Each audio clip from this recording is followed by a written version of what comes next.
Aksi operator ekskavator bantu bocah SD menyeberang jembatan putus. Sebuah video memperlihatkan momen seorang bocah sekolah dasar, SD, diangkut ekskavator untuk menyeberangi jembatan yang putus. Dalam video yang diunggah di akun TikTok Joro Rambera Janal, tampak seorang bocah berseragam SD ditemani sang ayah untuk berangkat sekolah.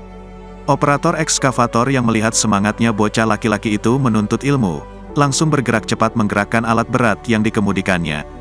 Mulanya, sang operator menggerakkan baket ekskavator untuk menyingkirkan tumpukan tanah yang berada di pinggir jalan dekat jembatan yang putus.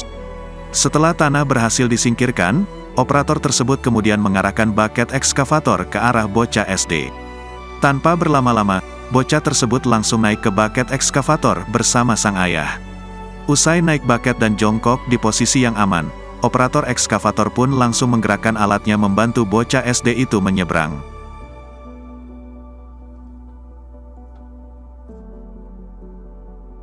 Terima kasih sudah nonton, jangan lupa like, subscribe, dan share ya!